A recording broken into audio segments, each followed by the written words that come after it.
To sell or not to sell, that's the question some students with tickets to the Carolina Duke game are asking themselves. But could a payday land you in hot water? All students want an A, but are professors feeling pressure to give more of them out in order to get better evaluations? And making money while making the grade, how some students are turning side hustles into real businesses. From the UNC School of Media and Journalism, connecting Carolina's campus and community, this is Carolina Week.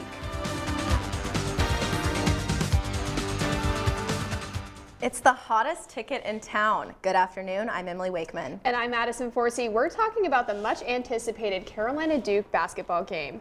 And if you've got tickets to Saturday's game, consider yourself lucky because students who didn't win the ticket lottery are now faced with a very expensive choice, and it's causing quite a stir on campus. Reporter Mallory Marks joins us live from the Dean Dome to tell us more about what's turned into a ticket controversy. Madison, I'm here at the Dean Dome where it's really quiet right now, but it won't become the early hours of Saturday morning. Students will start lining up early in the morning for the 6 p.m. game against Duke, just hoping to get the best seats in the house. But for the experience that so many have deemed priceless, some have put an exact price on it, and it's not a cheap one. It's the magical email every student hopes for. You've won the ticket lottery for the Duke game. And then you hold your breath and hope it's a Phase 1. Phase 1 tickets means you're getting a great seat, but it could also mean a big payday for students like this one, who asked to remain anonymous. I was actually looking for a bike, and so I said, hey, this is, enough money to get me a mode of transportation. When students figured out just how much they could make selling their Duke tickets, it quickly became an easy exchange for fast cash. That doesn't sit well with students like Caroline Massengale, who has tried to win a Carolina Duke ticket for the past 4 years. I will never, ever, ever get to have the experience of getting a Phase 1, 2, or 3 ticket. So it makes me really mad seeing people getting Phase 1, 2, or 3 tickets, knowing they were going to be on spring break and out of town, and selling them for $800. That's ridiculous. Not to mention, UNC's student ticket policy explicitly says tickets issued through the student ticket lottery system are not eligible for resale, nor may they be included in any transaction, financial or otherwise, or any other arrangement whereby such tickets are remunerated for profit or anything of value of any kind. And if you're caught, you'll have to face the honor court. You pay nothing to enter the student lottery, so selling your ticket just because you can't go, it's not fair because you're making money off something that was completely free to you. But what if a student who won a ticket finds themselves in a desperate financial situation?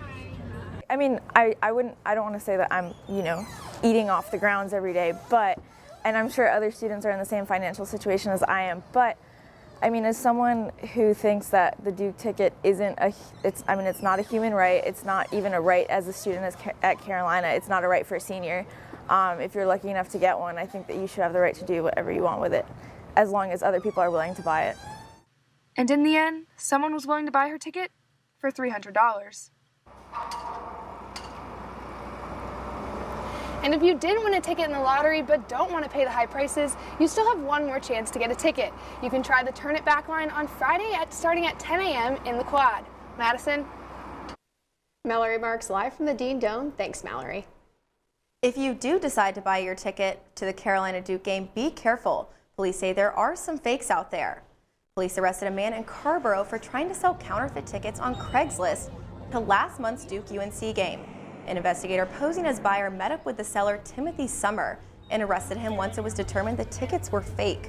Seats to the first Carolina Duke matchup went for as much as 5 figures online.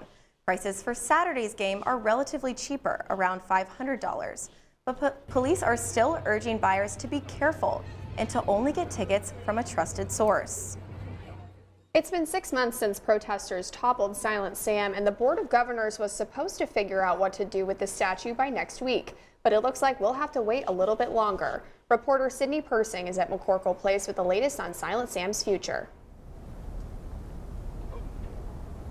Look around me and you'll see McCorkle Place is as empty as ever, and a decision that might have changed that has been postponed again. Interim Chancellor Kevin Guskiewicz said on Monday that the Board of Governors was pushing back a deadline for Guskiewicz to announce a proposal for the future of Silent Sam.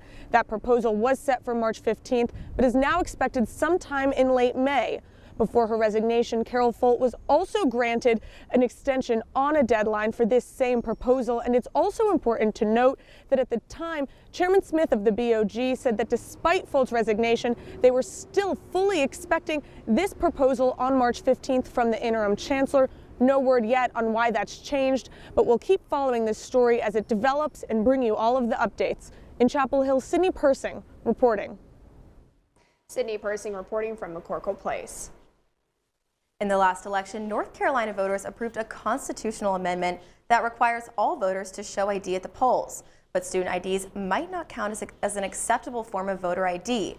Right now, universities must confirm a student's social security number, citizenship, and birth date in order to get student IDs up to voting standards. Student activists saying using college IDs to vote is vital.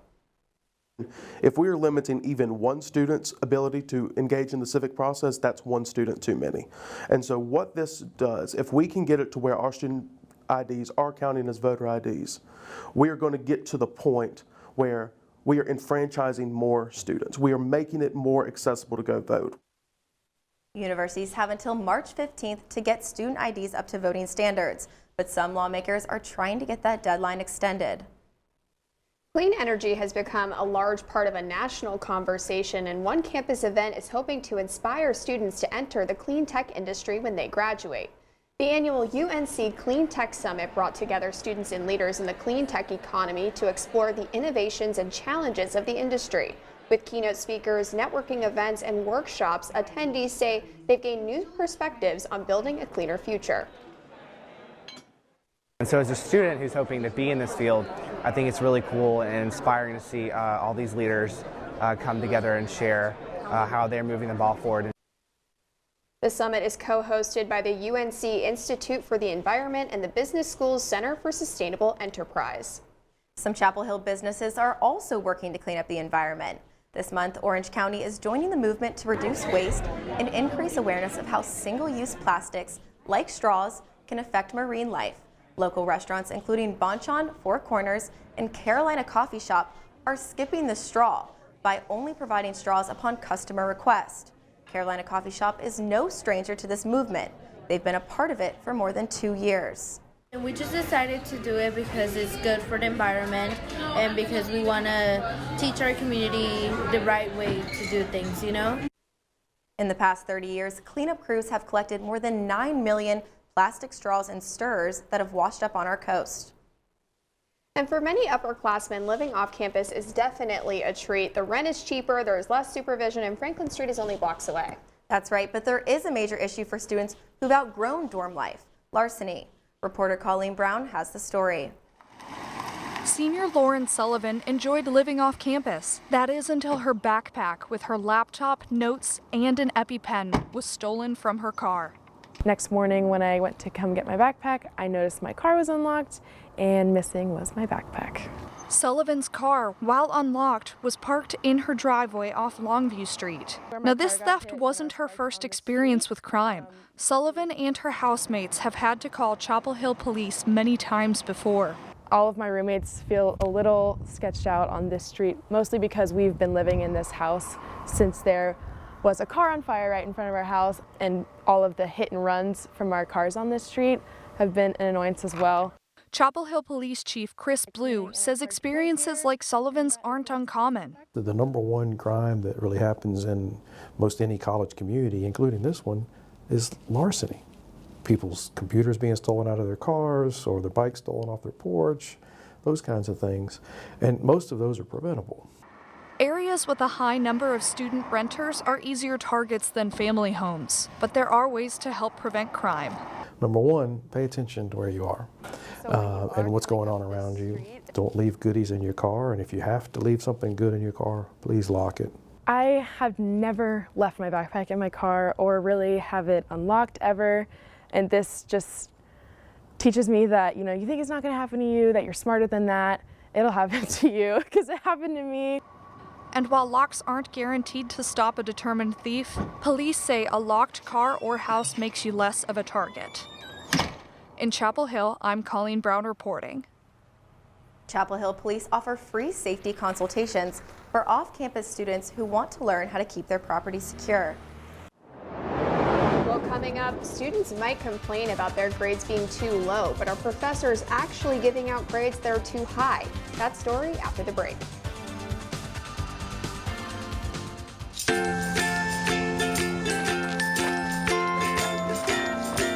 All right, crew, let's get started. Sure.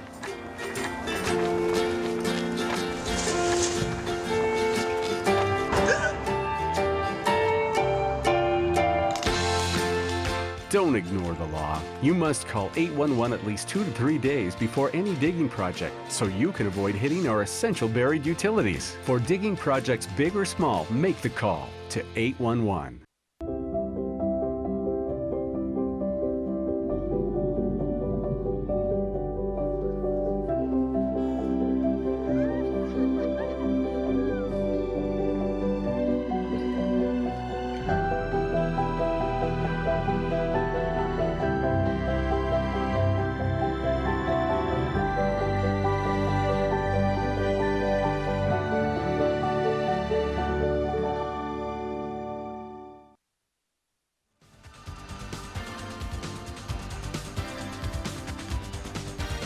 Well, they're the 3 letters that strike fear in every college student's heart: GPA. That's right. Students work hard to get their GPAs as high as possible, but some educators say they're often too high. Reporter Peyton Walker joins us live in the studio to explain.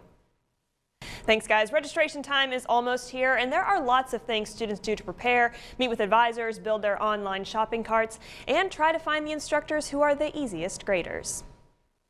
This is a big red flag, something like this. When registering for classes, UNC student Courtney Decker uses Rate My Professor to help her decide which ones to take.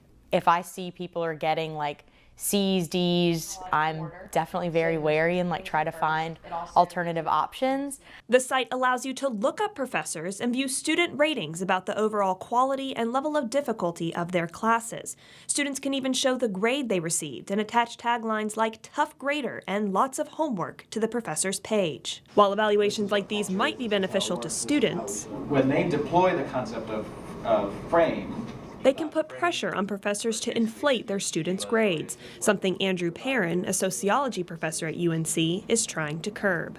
The Faculty Council, which is the main faculty governing board, has passed the resolution saying that, in principle, the university should include a series of measures or reported statistics on student transcripts that include the median and distribution of grades in the given section that each student took. That would explain kind of what that student's record means in the context of other grades elsewhere in the university. But economics professor Boone Tershi, who tried to tackle the issue of grade inflation back in 2000, says that wouldn't make a big difference.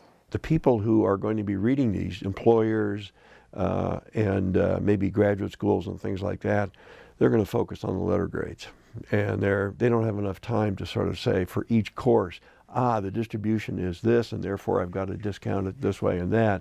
Tershi says the university should mandate an average GPA of 2.7. But how would that affect students competing against those at schools like Harvard and Yale, where the average GPA is above a 3.6? My view was that we ought to put on our transcripts something in big red letters saying you cannot compare these grades with the grades of universities that have not controlled grade inflation. But even more was to get a consortium of high-quality universities to buy into this simultaneously. But professors like John Robinson aren't so keen on a mandated GPA. As a teacher, I think it's a terrible idea. I think I should be able to control these standards in my class so that students can earn the grades that they earn. While Robinson acknowledges that no one likes to give out bad grades, he says it's still possible to be both a challenging teacher and a good friend. If you're a fair grader and you make the course hard and worthwhile, they still like you.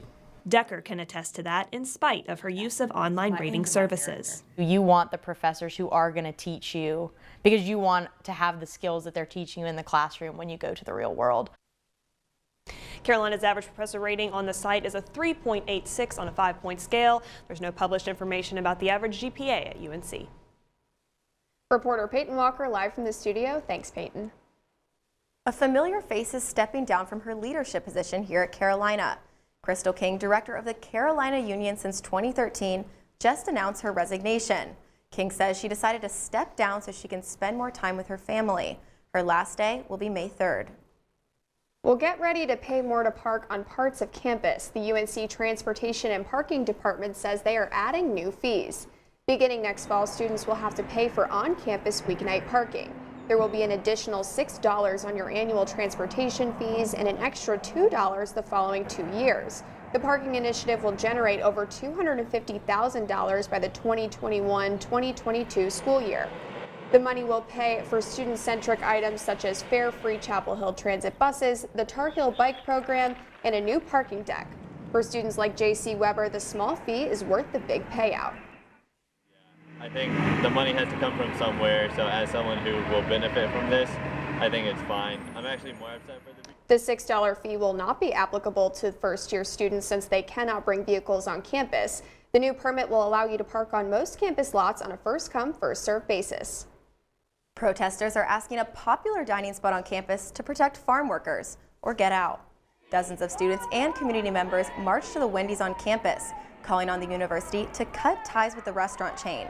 The coalition of Immokalee workers teamed up with UNC Students Farm Worker Alliance to protest Wendy's decision not to join the Fair Food program.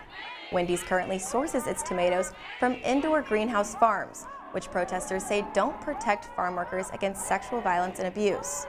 For students like Narivi Roblero, it's important that Wendy's protects farm worker rights everywhere. For me personally, it hits home because my parents used to pick tomatoes in Immokalee, Florida. UNC's Student Farm Worker Alliance has called on UNC's Wendy's to sign the Fair Food program since March of 2017. Well, in 1960, a group of black teenagers known as the Chapel Hill Nine staged a sit-in on Franklin Street, and now the town has decided to dedicate the site with a historical marker. On the 59th anniversary of the sit-in at Colonial Drugstore, now West End Wine Bar, Chapel Hill residents gathered to honor the men who sparked civil rights changes in Chapel Hill. The 4 living members of the 9 participants and 5 representatives placed rocks at the site of the old drugstore to signify the rock wall where the Chapel Hill 9 met to talk about politics and plan the sit-in. When the community marched to First Baptist Church for a celebration to honor the men and the power of youth movement and change. Prayer that we have inspired future generations to try to identify injustice anywhere and do whatever they can to try to bring about a solution to a problem that they see. The historical marker will be constructed and unveiled next year on the 60th anniversary of the sit-in. It's a debate that's rocked the United Methodist Church for years. Should the church continue to ban same-sex weddings in the LGBTQ clergy? The church body has voted yes, and now, as reporter Melissa Rademacher shows us, Methodist churches in Chapel Hill are struggling to balance tradition with inclusion. University United Methodist Church has been on Franklin Street since the mid-1800s. Protestant denominations in the American South tend to be traditional and conservative, but senior pastor Justin Coleman considers his Chapel Hill community a progressive-leaning parish. You know, look at me. I'm an African-American senior pastor of a predominantly white, historically predominantly white United Methodist congregation. He attended the recent International Methodist Conference as an advocate for the One Church plan, a more open and inclusive plan regarding the LGBTQ community in the church. Pastor of Discipleship and Nurture at University United Methodist, Toby Nguyen, explains that this conference has been in the works for years. The bishops went in 2016 and put together a committee called The Way Forward, a group of people to spend a couple years studying the problem that the church was having, communicating with each other about how to love and accept people who identify as LGBTQ. but delegates at the conference ultimately voted in favor of reinforcing the church's stance against ordaining gay clergy and performing same-sex weddings. These rules are not new, but the punishment for breaking the rules are. Pastor Coleman explained to his parish that after the conference, there will be more accountability for clergy who preside weddings and ordain ministers. While the church's official stance towards LGBTQ participation did not soften after the conference, as many had hoped, Pastor Coleman says that here in Chapel Hill, all are welcome to be a part of the community. My sense of our history has been that we've been very open in our local embrace. And so we do have active LGBTQIA persons who are part of our congregation's life and a core part.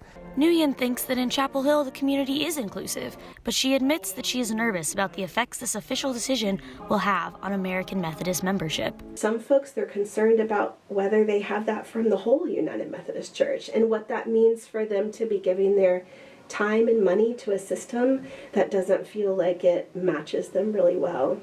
In the meantime, University United Methodist Church will continue to welcome all people through its doors. In Chapel Hill, I'm Melissa Rademacher reporting. The church's new rules are scheduled to be enforced starting next January. And switching gears now, here's some big news. It's freezing outside. It is so cold, and we're just a few days away from spring break. Is this weather going to get any better? Let's go to Haley Boland with our forecast.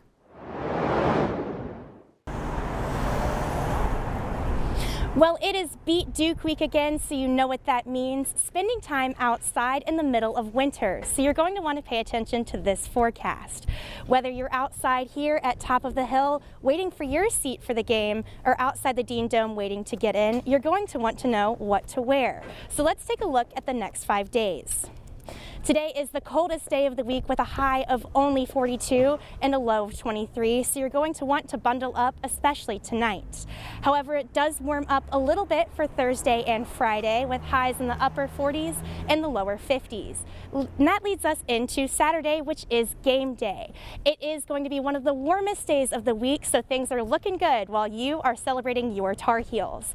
However, there is a 50% chance of rain after game time, but don't worry, it won't rain on your parade if you're out here on Franklin Street rushing to celebrate a Tar Heel win. That's all I have for you all for Carolina Week weather. Go Heels! I wish you a happy spring break.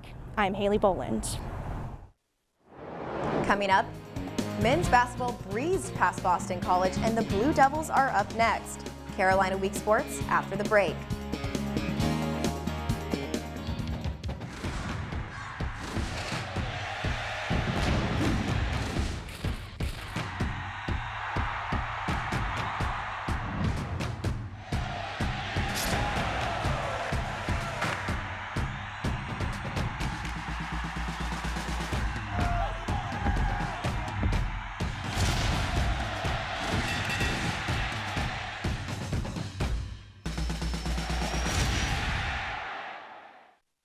Label me. You know you want to. Don't be shy. You do it behind my back. So say it to my face. You don't know me. You know what I am? I'm a pitcher. I'm a striker. I'm a point guard. I'm a linebacker. I'm a setter. Shortstop. High jumper. Wrestler. Defender. Goalie. Student. Student athletes. That's who we are.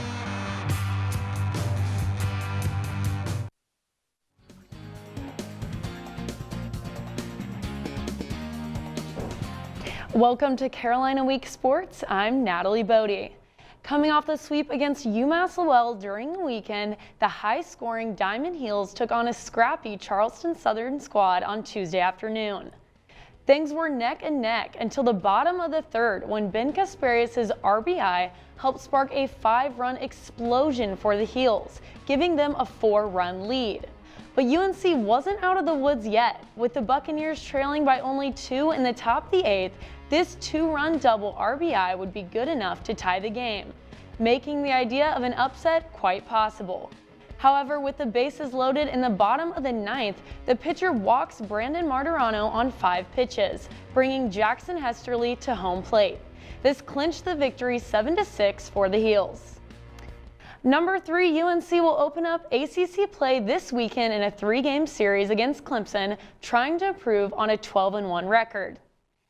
The softball team wrapped up its pre-conference homestand on Tuesday, hosting the Charlotte 49ers at Anderson Stadium.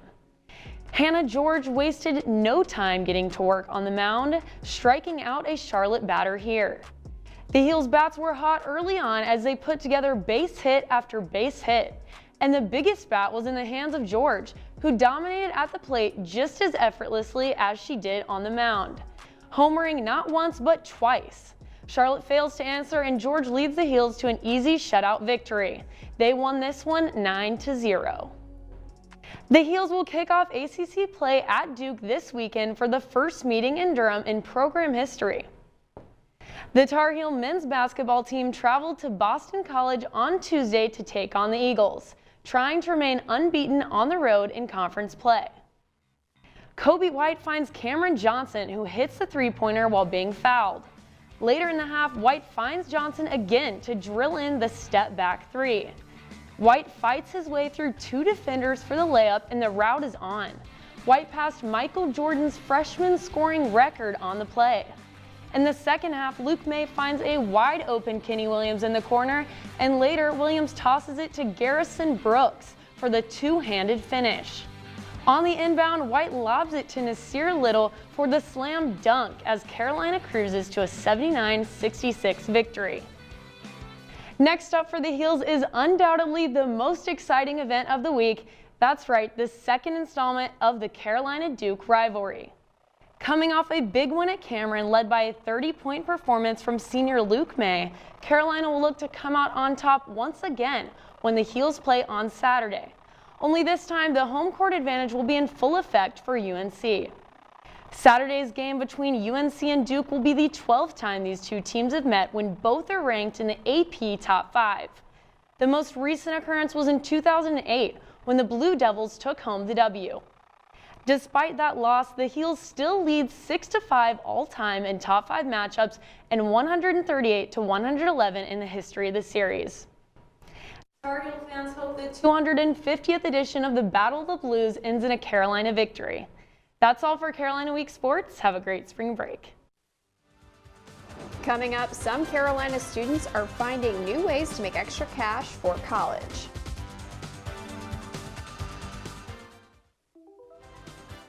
Todd's a great guy. I mean, look at him. What a sweetheart. Attaboy. Wait, Todd, what are you doing? How totally selfish and un-Todd-like of you. Come on, Todd. Come on, man. Meet Blue. Blue's not feeling well. The prescription? Generic medication. Blue wonders, do they really work as well as name brands? Yes, generics and name brand medications do work the same. Even though they may look different, generics have the same key ingredients. FDA approval is equally rigorous for generics to make sure they're as safe and effective as name brands. And Blue even saves him green, making him a little less, well, blue. Talk to your doctor about generics and visit fda.gov/generic drugs.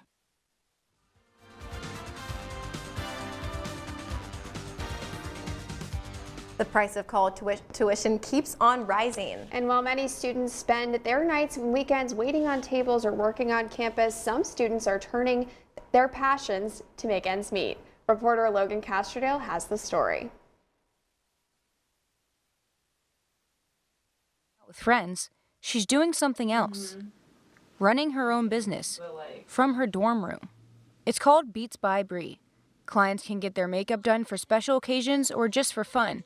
And with her self-run business, UNC freshman Brianna Brooks is turning her passion into profit.